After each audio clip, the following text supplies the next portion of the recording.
Brave New World and Brave New World Revisited by Aldous Huxley. And of course, this is a really stale, bland cover. But I got it for cheap, so, that's that. But anyway, listen. Like I said before, this is a great example of having fantastic ideas and a pretty lackluster story and characters. When you have writers like Aldous Huxley and George Orwell and so on, listen, and I said this before, it's not about telling a story or writing remarkable characters. This is about delivering interesting ideas to the public, to the masses. That's what these kinds of writers do. And listen, there are some great ideas in Brave New World. Okay. Um, there's not a lot you can say about the writing or the characters or the style or the story, where it goes, yada yada. Listen, the bulk of the story, it just put me to sleep. And the characters, they just don't stand out. This is all about the ideas. The ideas fascinate me. Of course, you have what I like to call a utopian dystopia, where even if it seems like the world is perfect, from your moral viewpoint, it obviously isn't. And we have a certain future here where mankind is broken into classes, beta, alpha, kappa, whatever, right? And this is completely, scientifically, mathematically unpreferential. It is arbitrary. It is random. There is no intent, right? And everybody is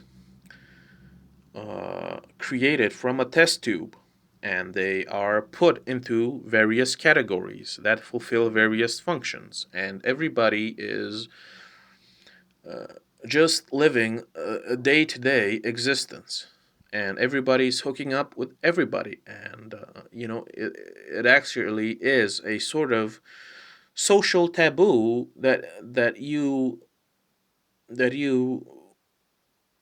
sort of mate with only one person.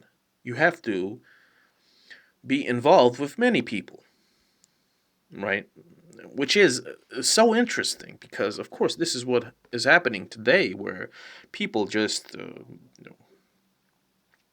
they don't have any attachments. It's like they go from one person to the other like it's nothing. Like it means absolutely nothing. And of course, this is deliberate to prevent, emotional and even intellectual attachments. If you develop an attachment for somebody, you begin to care about that person deeply, of course. And that is what this society strives to prevent. People must be completely independent.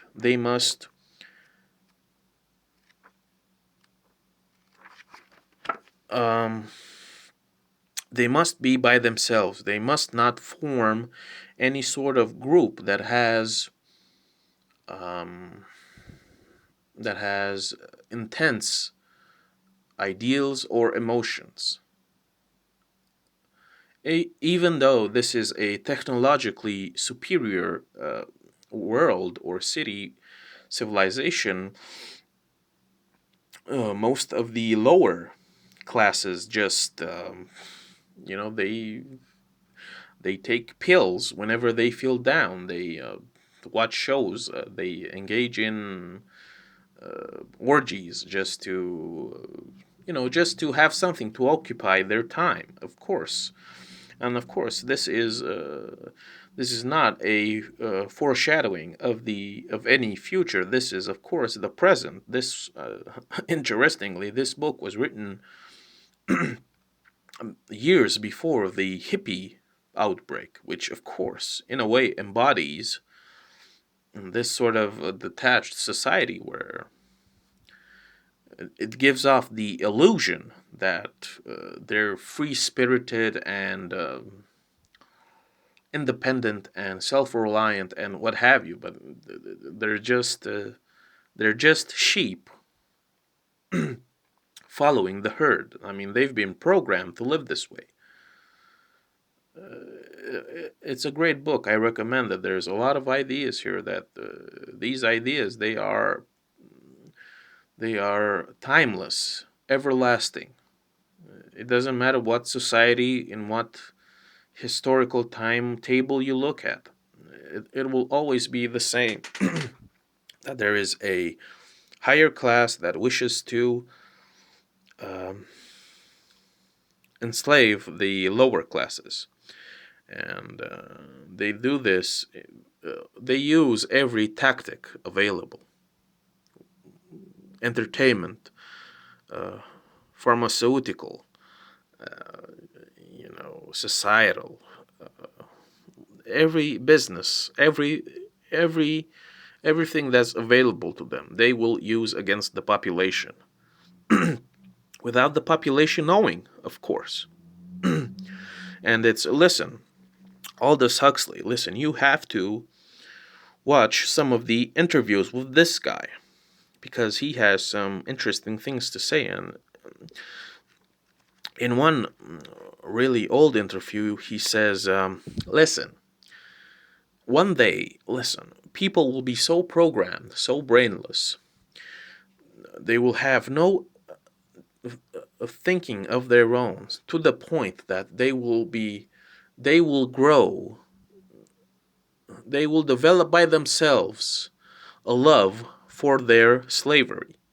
That people, after enough programming and brainwashing, as sheep, they will by themselves learn to love their comfortable slavery. And that's the whole point of this book and many others of this kind, that after enough propaganda and enough brainwashing for generations, people lose their trait to think for themselves critically. They stop, if everything is safe, if it is comfortable, if there is enough food, and etc. If those demands are supplied, then people stop questioning things. They stop questioning their reality. They stop. They stop. Very importantly, they stop questioning the ruling class. They stop questioning how things are run and why certain things are the way they are. Like today, of course. Like I keep mentioning, these books, they present the state of the present, which will be the state of the future, because it was the state of the past. History repeats itself. History always, it's not always the same, but it comes with different packages, in different wrapping paper, if you want. But the essence will always remain the same. And today, there is no difference, where people just bow their heads and take the knee without questioning anything. Listen, this scamdemic with the masks and the curfews and the lockdowns. Listen, this is nonsense without any proof whatsoever. It has no legitimacy. And people just, it's so blatant that it's all just a joke. And most people they just go with it. They don't, it never occurs to them to question this. They never They cannot even imagine that the people they trust to govern a society, they cannot imagine that these people they trust are not working for their best interests. Because they're not. Like George Carlin said, they don't give a fuck about you. They don't care about you. Right? And people today, it's like, I don't know. They have no self respect, no dignity. It's just fear that governs their life. You can give the example, whatever the crisis might be, no matter how absurd or preposterous. It's like if you pump enough fear into people, in the masses, then they will just obey because of this irrational fear that has no reason to exist, because it is based on lies and on propaganda and on malevolent intent, right? And books like these, they just flat out tell you how it is, how this operates, how this functions, and people they just think that these kinds of books, they're just fiction. They're a nice little story. Haha. No. All right. How many pills did you take today? Right? Are you in quarantine right now? Why are you in quarantine? Huh? What are you afraid of? Why are you wearing that mask? It doesn't make any sense, and so on.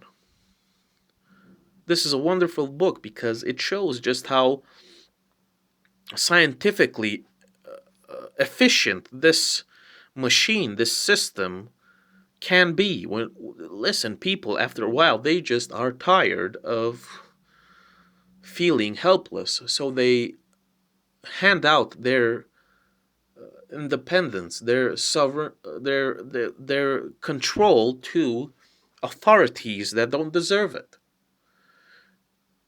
And after a while, they become just mindless sheep, which is a tragedy because human beings have the unique gift to think for themselves. And in this book, the ability to think for yourself has been scientifically culled from people, from their conception. Their love for one another has been eliminated. Everything that makes people great has been dragged away and killed by people in authority who don't deserve to control anything. Read these books. These books are more than important. They are a treasure because these books tell you how it is without any embellishments. These books help you to use your brain and to question the absurd reality we're living in. How come people just go with the flow even though it is absurd? All right? That's what these books do. These books call it how it is. It's telling you, why aren't you thinking right now? Use your brain. You know better. You have a brain for a reason. Don't just submit to fear. All right? You're gonna die anyway. Have some dignity. You are a human being. You have a capacity to do almost anything if you put your mind to it. Don't just be this sort of barnyard animal that submits to another like you're a piece of property. You go to your job, you come home, you eat a meal, you watch memes, and then you go to sleep, and then you do that over and over again. Rinse and repeat. That, what that is called? That's a farm. You're living on a farm. Okay, you're cattle. You're someone's property. They don't call us human resources for nothing. It has a reason. Everything, of course, has a reason, but there's a secret. There's always a secret. And if you don't know the secret, if you can't tell that there's a secret, I mean, it shows that you're not thinking for yourself. Read more books. More books help you use your brain. This is a great book. I recommend it. Read more like this because they are gems that light up your brain with knowledge. And if not, they at least teach you how these power hungry, corrupt dipshits operate. And if you can't see it, then it's like how I what I always tell people that deny any conspiracy or something. Like I tell them, you're right, nothing is wrong, everything is fine and dandy, go back to sleep. Nothing is wrong, everything is all right, don't worry about it, go back to sleep. Go back to sleep. Take your soma and go back to sleep.